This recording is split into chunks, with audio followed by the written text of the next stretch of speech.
Hello, Spacers. This is Atlas, Berserker of the Acers. I need the audience to share our story to anyone you meet. 1, to increase my standing for promotion. And 2, it'll help our group share our story through the planetary system. We love to see our supporters and backup from everyone who watches. I'll hand you over to Nathan. Hey guys, thank you for watching and supporting through following, subscribing, Patreon, and even just watching, listening to the show. I hope you enjoy this episode, and make sure to leave any thoughts or questions in the comments. Until next time, Spacers, thank you.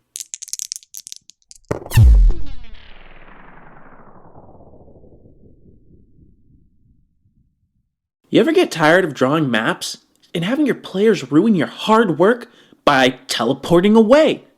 Or using Charm Creature to avoid that glorious boss battle set in that laboriously crayon-drawn map? Yeah, me too. Well, that's my problem no more. Starlight maps and battle mats are now sponsored by the beautiful artwork of Loki battle mats. From lavish palaces to cold alien caverns, they have a solution for everything. The maps come in big books that are easily transported, can be drawn on with erase markers, and immerse the players with a stunning reality. They'll forget they aren't actually standing by that pool of lava. And battle mats are only the beginning of what Loki has to offer. Want to know more? Go check them out. Or stop by our YouTube to see what they have to offer. Now, let's roll.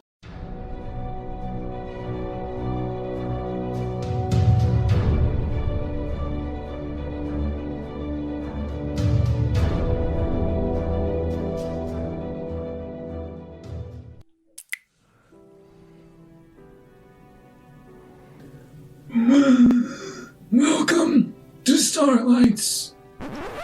And we are glad to have you guys here. So, we are getting closer. The jaws are closing around the Sunmaker, even though McKenna tries to get it not to.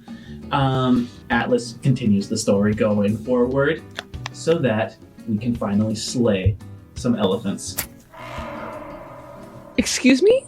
You're excused. Slay some elephants? Oh. In a good way, but I digress. We have the best cast and crew, we have the best fans, and we are here to bring you another episode. So, we're going to jump right into it on this episode of Starlight. Neuralink, would you please mind accessing memories? Accessing. At last, the Spacers make contact with the Sunmaker, and in the process learn that his current location now subsides on the planet of Indul within the XR1 solar system in the heart of the Federation. But this is not all the Spacers gather. They also come to inherit the Sunmaker's ship, the Maliki, and with it, his AI butler, Kinsworth Page. A program who has seemingly developed its own sense of humanity and love for puzzles. At last, the Spacers can finally leave Thela and inch closer towards the Sunmaker, face to face. Memories retrieved. We got some votes from the social media, and Atlas ended up getting the other point of inspiration. So go ahead and add that. Hey! Hey, You're welcome. None for me. I'm feeling a little left out. Oh, I'm feeling a little left out here. Okay. Alright, so where we pick up then is the ship, the dragon, the Maliki is coming to life. For the first time this whole entire story, the Spacers find themselves with their own transportation and means to travel throughout the galaxy, or as far as their fuel will take them.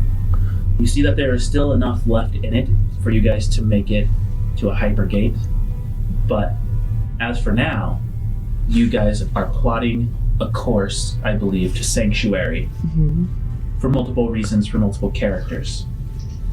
So we see Clive hands into the jelly liquid, kind of these like hepatic implements attached to his head so he can actually feel what the dragon feels itself. You are getting almost like a sensory overload, Clive. You are feeling that almost this dragon is waking up from a long sleep, stretching like a cat, flexing its muscles with every single thrust and throttle of the engines. And as it begins to ascend, it is waking up, and every dragon has a slightly different kind of like mood or feeling to it, but there's a crystal clarity to it that is almost just invigorating. As for its mood, what kind of mood are you sensing from it, Clive? One of like confusion, almost like because you've been asleep for a long time, right? And they are slightly organic, so it would be safe to say that it has some sort of feeling. So kind of running through the motions, but not quite sure why. It's a very I don't know, it's a very hard mood to describe, I think. Paige appears next to you and whispers into your ear, "She'll get better. She'll come to recognize you. It just takes some time." And Clive, in the process and time of which it takes for you to pilot everyone to Sanctuary, you gain a bond with the ship. You are now attuned to this dragon. While we're doing it, I try to say hi to the dragon by putting my hands in because it would know me. Immediately, you kind of get like this icy sensation. It's like as if someone like broke an egg over your scalp and then let the drippings fall through you. And just as Clive was kind of telling you guys about how the ship felt, you feel that similar confusion, and then there's like this like base feral warmth that kind of like purrs for a second at your touch, and then it pulls back towards Clive. Perfect. That's what I wanted. So as you guys are flying in the ship, those of you who aren't piloting, which would be everyone else other than Clive, you see that the ship itself you take a little tour of it, you find kind of like a center area that has a bit of like a kind of like where cargo and stuff can be held. Just above that, where Kinsworth originally took you, there's a living area where you find couches and other various things to sit on and lounge at. And this seems to be kind of like the main area for getting together, talking, whatever. And all throughout the entire ship, the floors are wooden, they are polished, and most of the furniture in there is fine furniture. And you find banners with an image similar to the effigy of the Way all throughout the ship. You find that there are rooms aplenty for the three of you, with some areas that can still be expanded onto. Atlas and McKenna, you both also find that there is a pretty decent smuggling hold aboard the ship. And all in all, it is a freighter / exploring vessel that seems quite capable. Phil Khan comes up to both of you as you guys are looking around the ship, helmet in his arm, underneath his arm, and he nods and, "Thank you. I've been looking for the Sunmaker for a long time." Why? That's classified. But what I can tell you is I am not here to cause him harm. More like I am here to learn secrets from him and confirm. I seriously just want to talk to him. Same as all of you seem to do. And I figured that the Moonmaker would know where he was. Yikes. Probably. He smiles again, pointed teeth. You think you can trust me alone on that, Moonmaker? You know that I'm a part of the secret police. If I wanted you clapped in irons and thrown away to rot where you'll be forgotten about, I could have done that some time ago. But I haven't, and I don't plan on it. Can I ask why? Go ahead and make a persuasion roll. A nat 1? He puts one arm up and claps you on the shoulder. Again, that's classified. But I mean you no harm. You can ask Atlas here. If I meant to harm him or your crew, I could have done it at any time. Then I guess I owe you a thank you. Now, once we reach Sanctuary, we will part ways. I have all the information I need, and I will say thank you to both of you. To all of you. He reaches into his pocket, pulls out data link and shows you guys this code. It's to my private channels. A debt for a debt. If you guys find yourselves in need, you can reach out to me. The will answer. Thank you. And then he makes his way into the lounge room and kind of begins playing a game similar to that of Tetris.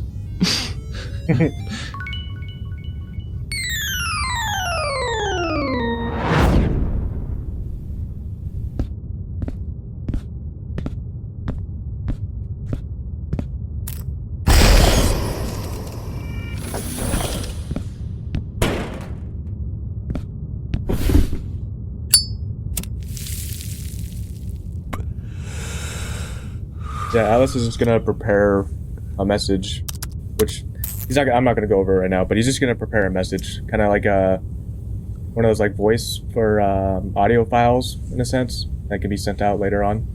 That's what he's gonna spend his time on. Just as you kind of finish that atlas, there is a ring to your comm link, and you see that it is Astra calling you back. Embarrassment seeping back in. Can I eavesdrop on Atlas? Go ahead and make a stealth roll versus his passive perception.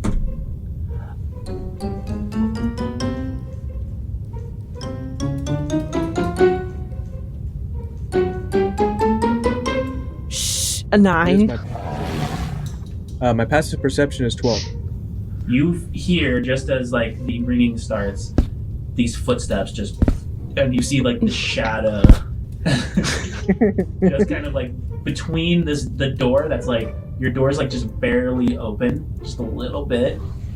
Do the doors go outwards or inwards to close? They go outward. Perfect. I'm not gonna be too violent, but Alice is gonna give like a swift kick to the door. Make an attack roll with that improvised weapon, so no modifiers. 16. Oh, sorry. I just got lost on the ship that I know everything my about fault. and have spent years on. And I'm sorry, Alice. Then I run away. Oh.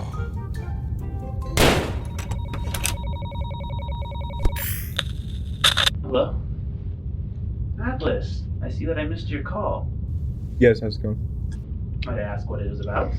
Yeah, I was calling in regards to Boris and his opinions on the outcome of the law of choice. Ah, yes. Well, we did hear about that. He's not the happiest about it, but he's not angry. Let's just say that some of his operations going forward are going to be a little bit more difficult. But that leadership change hasn't quite happened yet. Obviously, it's going to take some time for Gideus to fully move over and put in commands. So, Boris is awaiting your visit, but I would be careful not to get on his bad side. Although I doubt there's anything he could do against you. Well, that's good to know. So can I basically consider Boris as still an ally or an adversary? For now, he's an ally, and I don't see that changing anytime soon. Especially if you do this job well for him. That's true. How's things been with you and the that's it. Well, they've been busy. We're constantly looking at lateral moves, mobility, and Boris keeps me on my toes. Actually, Alice, I'm very glad that you called. I've been thinking about you a lot lately. I've been thinking about the position that you're in, and I was wondering if you could do me a favor. What type of favor? It depends. How do you feel about Boris Dukar? I feel as if Boris has his own agenda in a sense, and I'm still on the fence on whether or not it's good for the Acers as a whole. I can't say 100% that he is a completely bad individual due to the fact that my own actions are not too different from his, but like I said, I'm still trying to debate on whether or not he's good for the Acers or not. She kind of takes in a deep breath. that's good. And perhaps I can convince you of something. You seem to have fallen into Boris's favor. And on top of that, you are heading to Endul. One is to go take care of one of his operations and make sure that it is still working. I believe that he is sending one of his science officers with you. Dr. Hoffer, I think. She's brilliant, yes. But the other, away from that moon, is to go deliver some goods. I was hoping that perhaps you could also deliver with those goods an extra bundle, so to speak. As you know, trust is paramount within the Acers. And Boris Ducaris, he is a conniving, smart individual, and he is also not trustworthy, not by our ideals. Boris is married to the daughter of the second Tetsub's son. That is how he got this little position of his. Took it right out from me. Now, normally that would be okay, but Boris is also a bit of a, his leadership is not the greatest, and I do not like the directions he's taking it. So, I would normally go through the right channels to do this, but, well, no one's going to believe me, not easily anyways, and that's what I'm hoping you can deliver, is deliver credibility to the claims that I'm ready to make. You see, Boris has a mistress. Her name is Arlene. And she lives on Endul. And those things that you are going to deliver are for her and Boris's bastard child. Now, how would you think that the son of the Tetsub patriarch would feel about that, knowing that his in-law is cheating on his sister? I have a private comms device.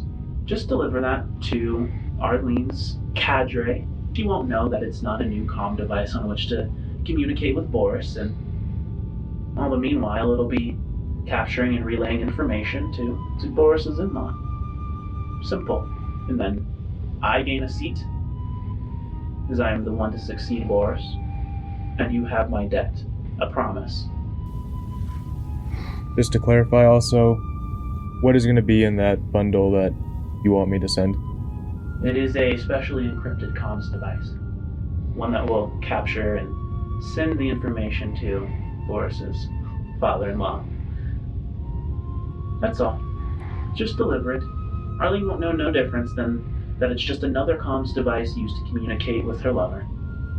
Nothing will come of her, as we know that the Acers are not about punishing those who aren't aware of where they're treading. But Boris... What you're saying is true, then I can take the comm link over. It is true.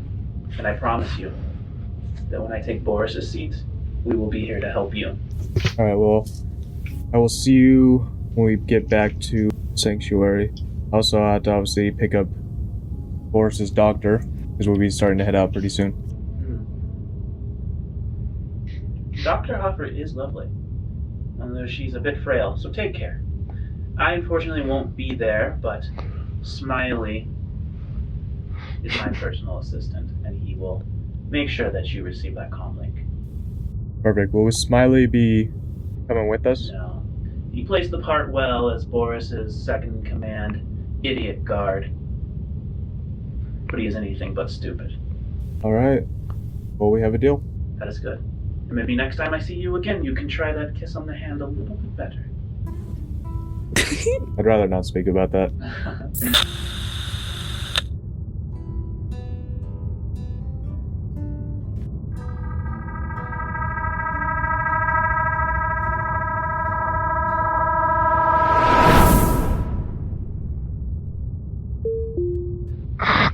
This is your captain speaking. We are now descending into Sanctuary.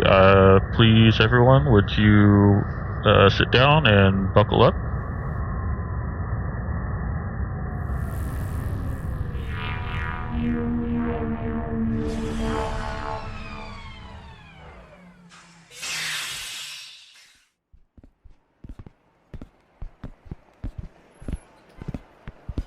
You find yourself outside of the apartment complex, the high-rise one where Seesaw was, and retracing your steps, McKenna. Would you guys mind accompanying me? For CISA? Yes. I still don't know about this whole kid thing, but I've been flying for a few hours and I need to stretch my legs. I guess I'll go with you. Thank you. Alice is gonna go pick up his packages.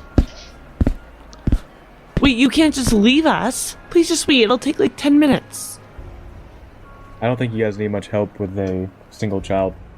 As you guys retrace the steps that McKenna and Thirsty once walked, you take a repulsor lift and go up in the high rise to the safe house where Seesaw is being held. There is a single door in a hallway that is lit by a single light, so it's dark and shadowed, and you come up to it. The door is completely shut. It is locked tight, and you don't have a key, McKenna. Of course I don't. Clive, this is where you come in. Can you unlock the door? You're good at this kind of stuff. Yeah, I might be able to do that. Thank you. Do I have to have a... There's not some sort of like lock-picking kit or something that you have to have in order to do that, do you? Or can you just... Is that something you just roll for? You can roll for it. You just don't get to add like the pluses with that.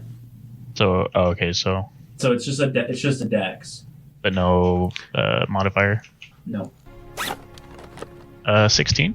You start finagling at the door using odds and ends that you fashion together, and it's a very, very old-fashioned door, and there is a small click.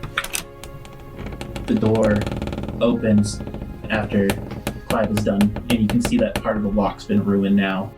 And inside you hear the sound of like this like breathing apparatus and the sound of life support holding Seesaw under. McKenna, you make your way into the room, and Clive, you see this like bare bones safe house, mostly been cleared out.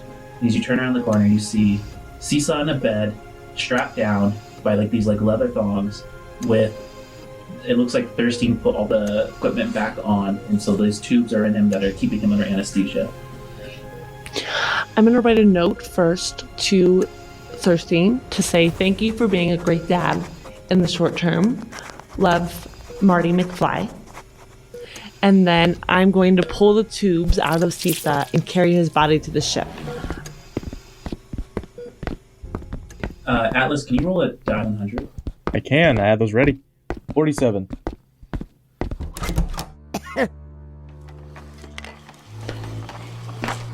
Oh! And you see, with a walker out in the hallway, this hunched over grandma human just staring at you. What you doing there? Well, Seesaw here, or my son here, he's sick, and we're taking him to get care. Go ahead and make a persuasion roll. A deception roll. 10? Oh, dear. You wouldn't think that he has some of that lotions going on, does he? I don't think it's that, but we gotta get going, and I'm just gonna rush past. But not so fast. You're gonna slip and fall. I'm gonna keep going. She turns back and looks at Clive, who's somewhat behind. Well, you're going to take care of your wife. Oh, my wife. Oh, you got it all wrong, trust me. I'm just here as an escort. I'm here to help her out. I'm here to keep guard. Oh. Back when old April got married, she had 5 escorts there to dance for the party. You got a lot of women to dance for, sonny. She turns. Yeah, let me tell you, it's not easy keeping this one satisfied, but I do my best. It's well, I should be going. It's a good day to you, ma'am. Good day to you, strapping fella. 180 if you ever get a lunch break. And you see Clive take out a note real quick, and he writes that down.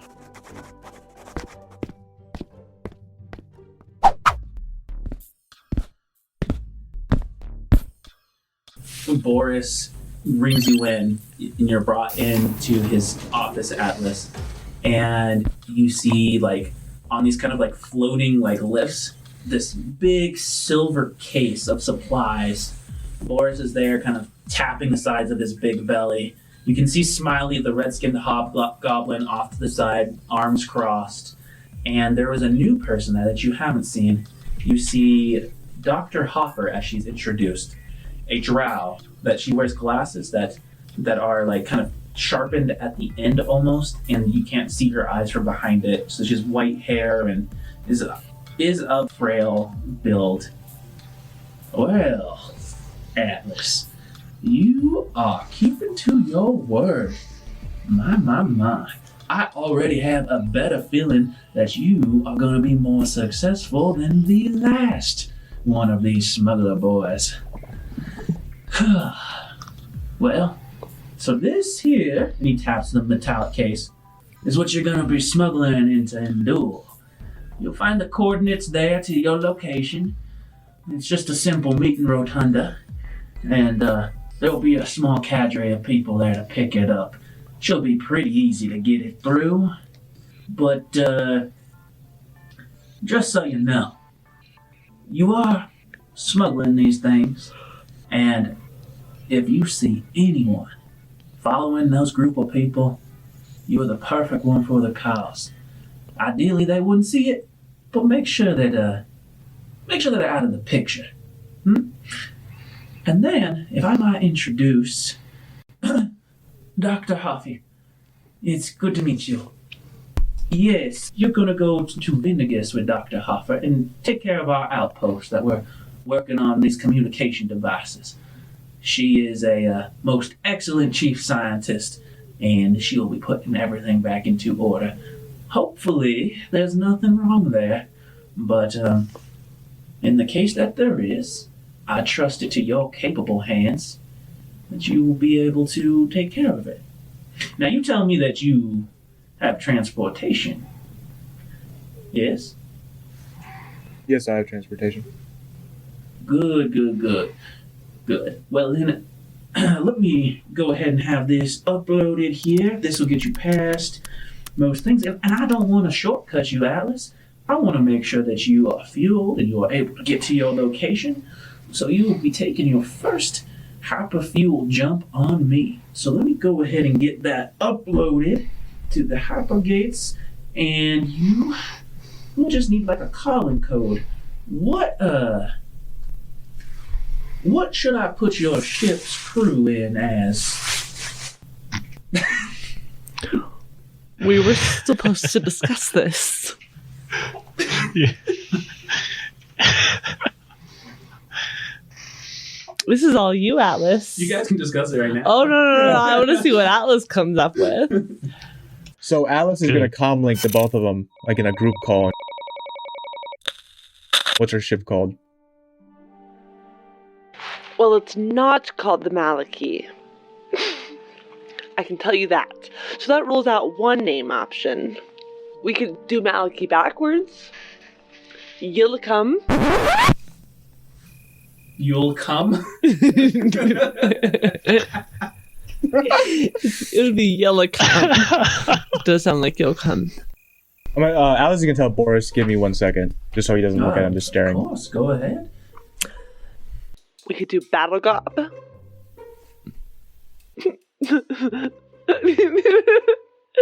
Battle Gob. Star Chaser? Star Chaser, that holds potential. A little bit better than Battle Gob. I don't know. I'm still SSSIT. No, we're not doing that. SSC2? No.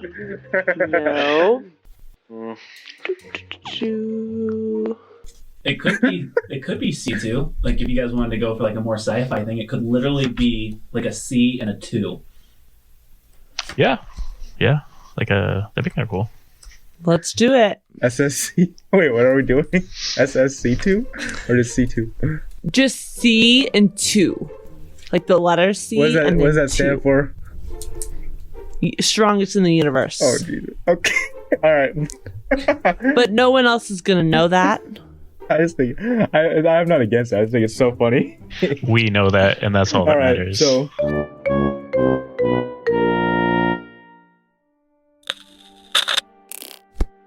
our vessel's name is C2.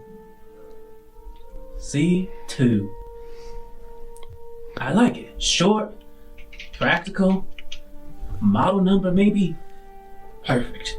Let me just put that in here. The vessel C2, calling sign C2. And there you go. You'll be able to make your jump over into XR1 no problem. Fueled up on the Dakar credits. So, my friend, I'll have Smiley here escort you out, and I cannot wait to hear for your success. He leans over, grabs Dr. Hoffer's hand, and almost like a little too intimately pulls her across the room towards you, and she looks at you curtly. Not much emotion in her face, just cannot wait to see your vessel. Smiley grabs the edge of the lift with the floating case and starts pushing it with a... And you guys begin making your way back to the ship.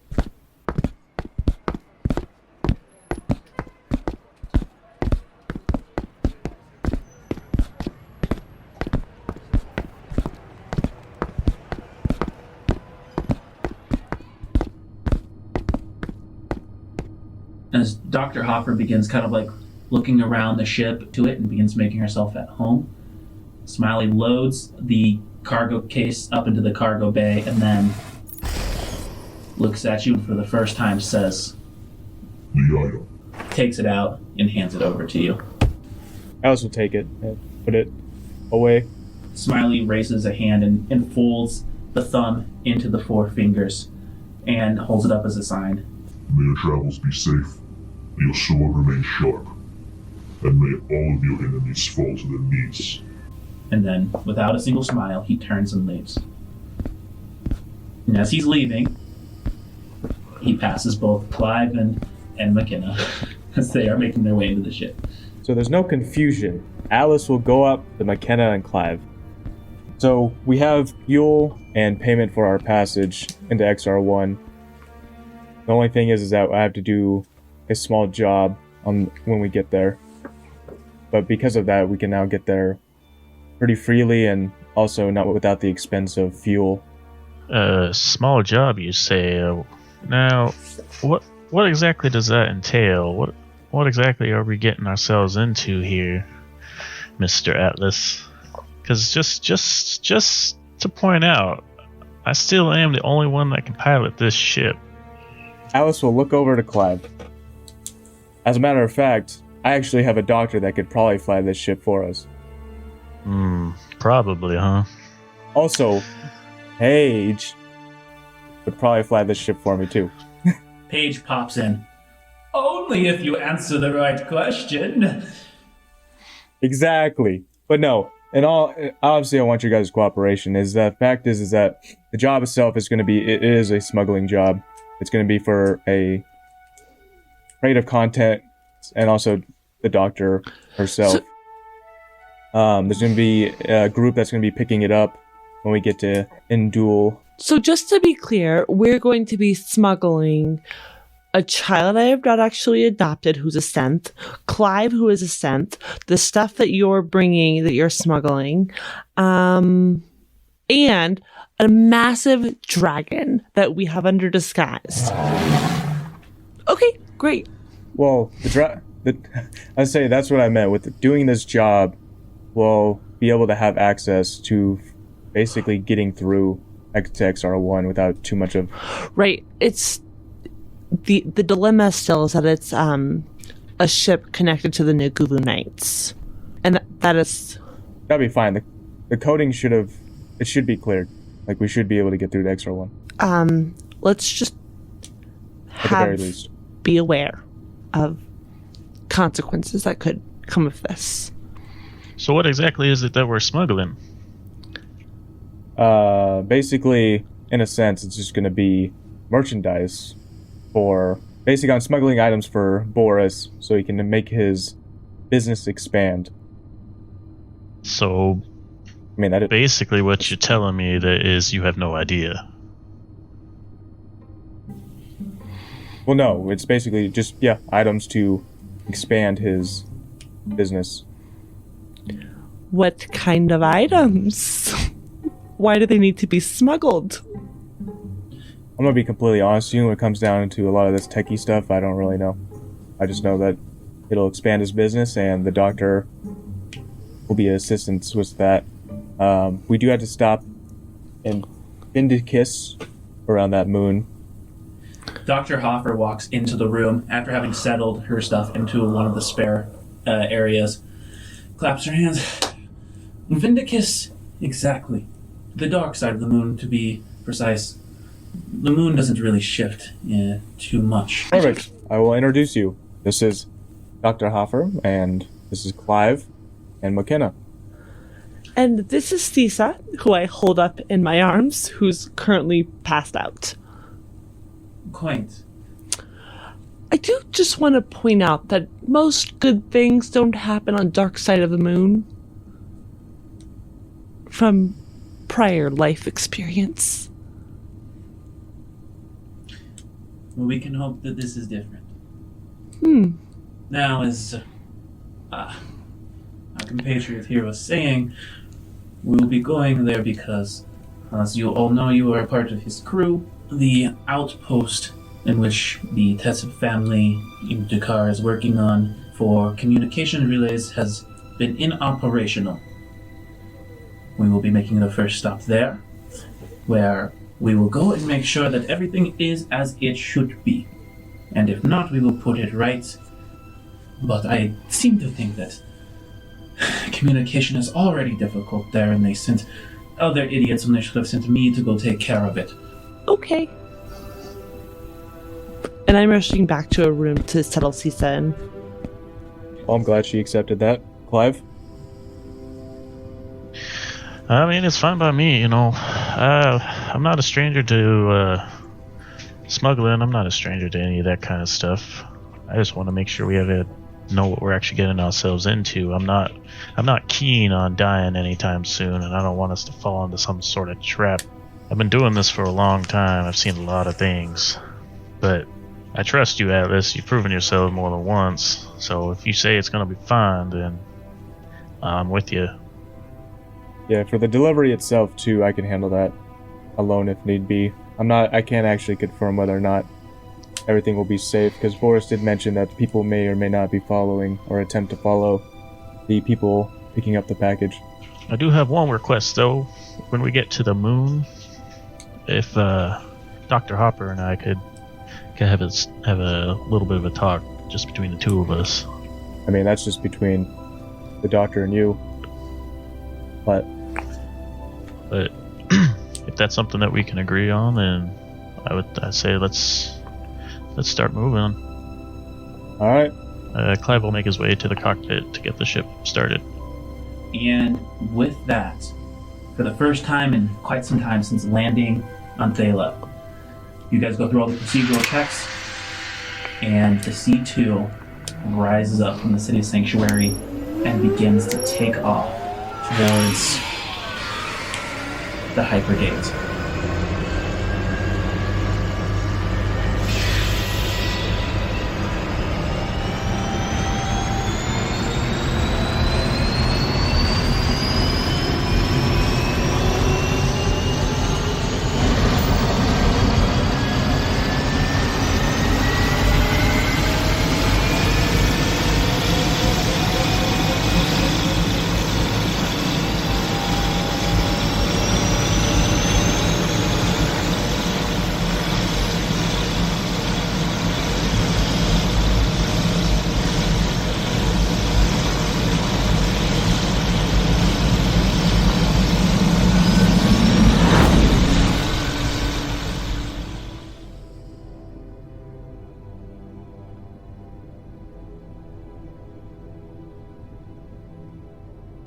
It is like a short journey over a few days, I believe 2 days to get to the hypergate.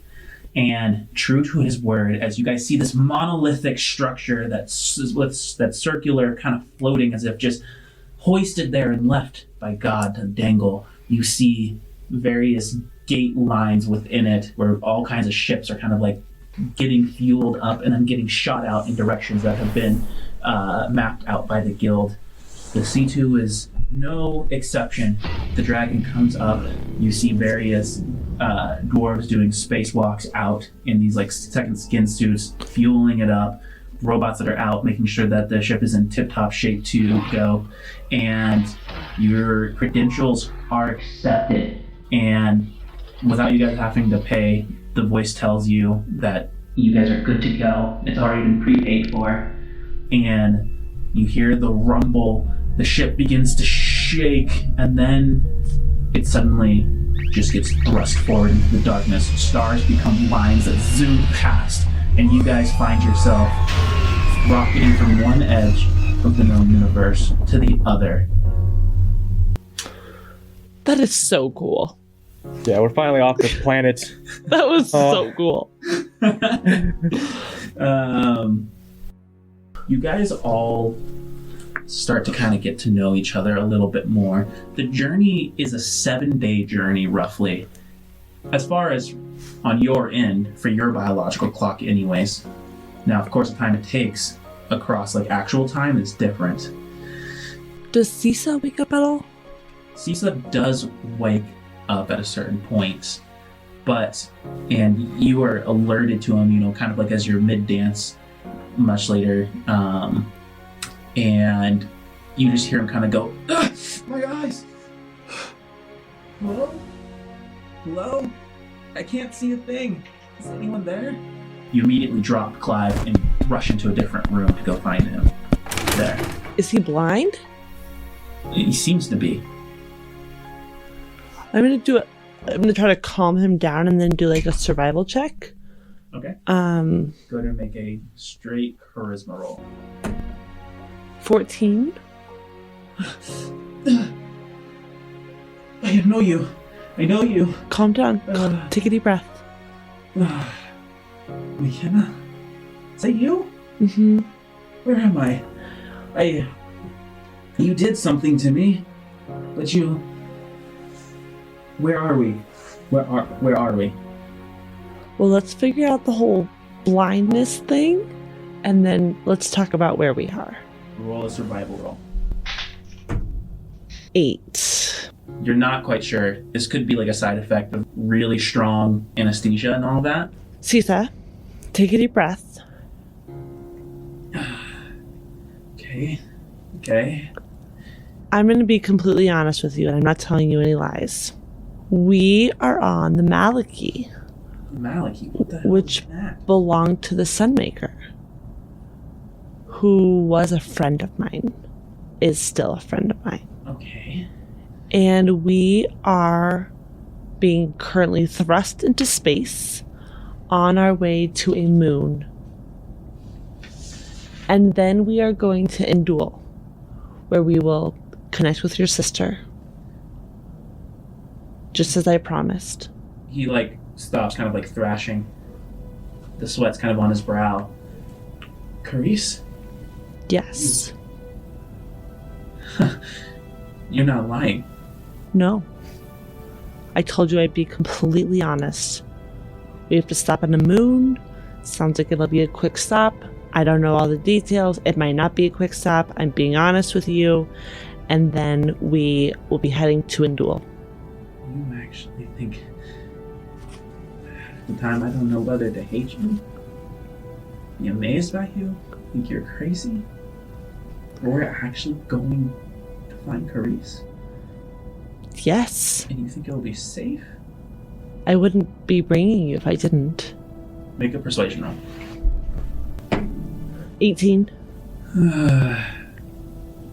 You don't know them. No. You don't know the reveries like I do. Promise me something. What? If there's any sign of trouble, you'll get Carice out of there. You don't care about me. I just want to know she's safe. I will treat Carice as my own, but I will also treat you as my own, so I will not leave you behind. Deal? I think I'm gonna be sick. Ugh. That was a lot of anesthesia.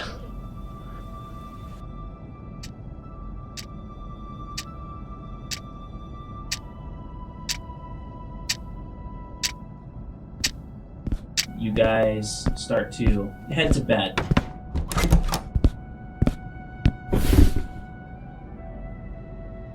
You make it to your own quarters, Clive, and you fall once more into the dark place, devoid of any feeling, any dream, except this one's different. The sparks that run across the darkness suddenly illuminates a room as you're sleeping, but it's a room not like the one you're in.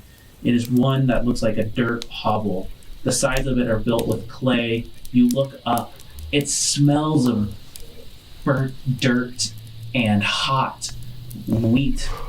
The roof is thatched with grass, and you can see all sorts of like strange embellishments on the wall. But the most common thread you see are these various weavings that are in baskets on these rugs, and there is a fire that is crackling in the back. You see before you, on the other side, a spear that is dripping with blood. Okay, I start making my way towards the spear to inspect it. As you come up to the spear, you see that impaled on the end is a half a dozen ears that are still bleeding. They're all roughly a tint of green or gray, but there is an impossible amount of blood still coming from them, and it's building a puddle at your feet. Are any of them still alive? Make a biology check. 16. You see that some are spurting more blood than others. The uppermost, however, which is kind of like a bit thicker and more rounded, has a little bit of tuft of hair coming off of it. That one is splurting the most blood. And as you hover your hand over it, you can feel that it is impossibly hot, like a coal from a fire. And then, as you are kind of like holding your hand over that, you see a shadow in the blood at your feet. And then it moves again. And now you see that the blood has almost become clear, and you can see what looks like a starship darting across a scene, as if it's almost like the blood is itself like a television. There's something familiar about this ship, but you can't tell for sure. Make a history check. 12. You recognize this starship. This is the starship that you used to pilot. This is the starship that you woke up broken across the ground in the middle of a battlefield. You see the Star Chaser, and you watch as it moves through this canyon on some unknown planet. The clouds themselves are a light purple, and suddenly it's as if you're being sucked in towards the ship, transimposed into the actual cockpit, and you can almost feel everything replaying. You have your hands on the joystick of the ship, and there is someone patting your back behind you. You don't need to look. You know that Horus is right there, right behind you. There's a voice that comes up over, and it's one of your comrades as you see another ship kind of like come up and kind of like wave its wing at you. That should be the last of them. We can go ahead and turn this on back home. We got the rest of those stragglers.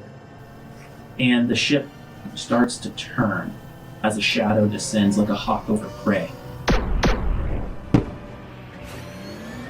And you watch as these fireball erupts from your friend's ship, bringing it down, and you see as you look up a rogue ship up ahead. It is a thin dragon. You immediately, as Horus kind of like yells into your ear, you already know to engage with it. You pull the thruster up, moving into a turn as Horus begins firing off the sides directly at it. And you give chase, but this thing is quick. It moves. It rids almost like a snake through the sky. Every shot you make, it almost seems to have like this feral movement pattern to it, where it barely evades what you're doing, and then it whips down into the canyon. You pull down into like a steep, screeching dive, pulling up at the last possible moment with the dragon. Again, the chase pursues. You are now in a gully with this like river. The water is flaring up off of the heat of your starship as you guys are going in the opposite direction. And just as it begins to pool into the view of your taking shot and taking it down, the canyon gives way, and you see an entire battlefield ahead of you. There is an ongoing skirmish, and you can see Pug rebellion forces fighting against the Federation. And you are about to lock in and fire when another shadow descends over you, and 2 more bolts fire into yours, sending your ship spiraling and tumbling straight into the ground. And yell out to Horus, "Hold on!" You press a button to eject, and as you press that, everything goes dark.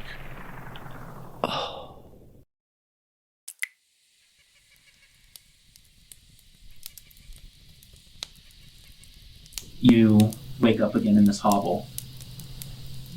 There are many more ears now on the end of the spear. And you see a man dressed in this traditional outfit before you. This man is a pug, balding. One of the teeth is broken. Another jaunts up past the lip. You can see he wears like a textured vest that has all these zigzagging patterns on it, and these pants that kind of cut off at the knees. Barefoot, this orc, this pug, waits for you to come to consciousness from the crash. And when you do, he sits down, puts a log in the fire. You are awake. What was all of that just now? Who are you? What is going on here? The fact that you see me means that your coding is coming undone. And these memories that we have placed within you to carry on our line is here, within you coming forth. That all of the history and all of the things that are associated with your lineage are finally being transposed into your current form. I am, and then it cuts out. Like he continues speaking, but it's almost as if like there's kind of like this like garble of like transmission noises. And as soon as he finishes saying his name, he smiles. And he gets up, walks over to you, and he says, "It is good to see you, my son." Yeah. Clive's just kind of speechless. He's just in shock.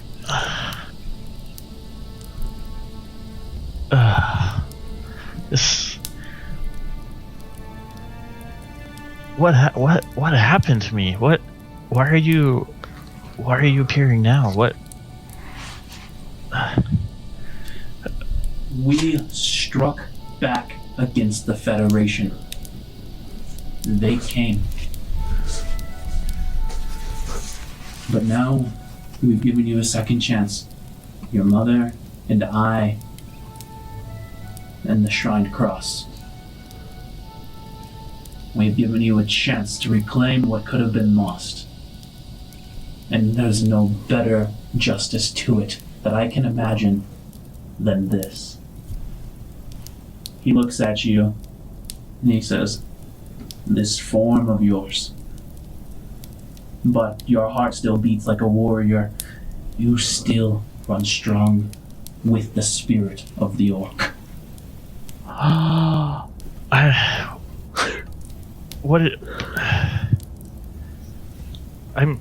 still confused. I'm like, what did this Shrine Cross? What did they do to me? Why am I only remembering all of this now? Why can't I ever recall any of this before? What exactly did they do to me?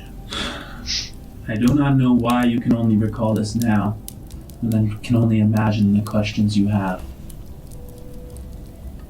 But whatever you are doing, this searching for yourself, continue it. It is breaking down the code. It is breaking down the barriers between the two lives within you. Continue on your path, but I I am already fading, growing weaker. I look forward to speaking with you again. I look forward to sharing more. And then it begins to fade away. Wait.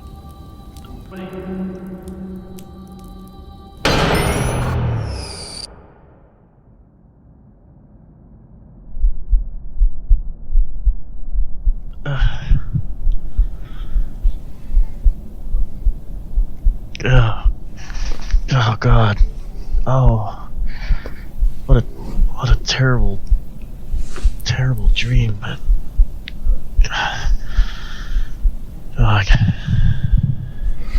gotta keep this. I'm gonna keep this to myself for now until I figure out what's actually going on here. I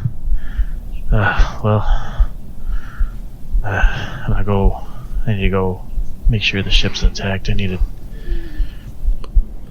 to get my thoughts in order. I need to figure out what's going on.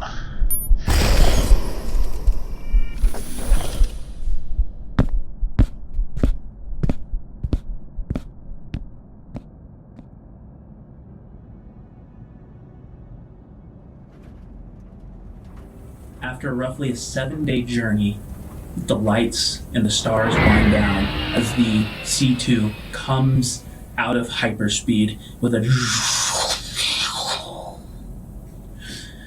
and suddenly you find yourselves in a different part of the universe. You all attach to the hepatic implements, that way you can look out the viewing ports, and you see the moon of Vindicus to your right, far off. It is a blue moon, almost completely icy looking, with very thin atmosphere. You look out around you and you see like these nebula-like colors, and you see floating near the ship this ball of light with almost long thread-like legs, as you see a solar wisp moving slowly amongst the ship. Its legs kind of trace up the side of the ship, and everyone who has the hepatic things in, they feel this like electric current run through their body. It's tickling. It's happy. And then the entity moves on, floating away like a great fairy amongst the darkness. And that's when you guys are suddenly assailed with tons of transmissions that start to come in, flooding in to the ship, flooding in from your journey. You guys first are all immediately hit with a huge wave of adrenaline and then dopamine as the elations and the results of the elations hit your Neuralink. The elations are called such because the Federation creates a good feeling with it by having your Neuralinks dump all these hormones into your body that make you feel good about the result.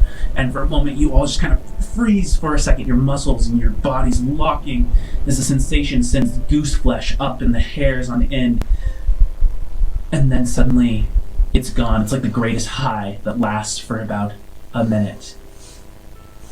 And you hear the results.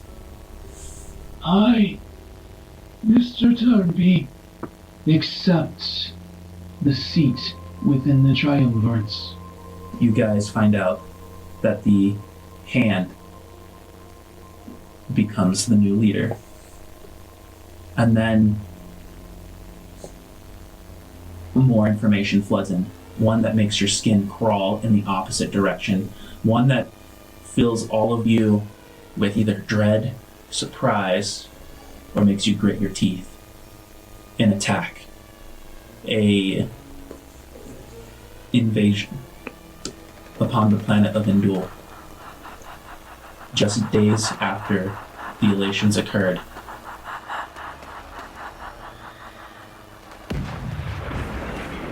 You don't really know what it was, like the force or the size, but that's where transmissions cut out and your Neuralinks have nothing left to offer. Just an invasion that is taking place on Indul. You don't know if that invasion is done. You don't know how long it lasted. For the time that it took you to travel to Vindicus was 92 days. 92 days? Holy crap. Yep, 7 days for you, 92 in standard time. Dang. Cisa walks out just as you guys are all kind of like looking at each other with your mouths agape, and he just has this look of concern, his eyesight having returned over time. Dr. Hoffer behind him. And that is where we'll probably call the game as you guys are starting to bring the dragon down towards Vindicus. See you later, spacers. Wow. Thanks for the adventure. Yep, see you next time. That is bad news.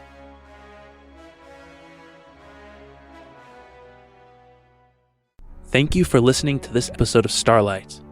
If you enjoyed this, please like, share, subscribe.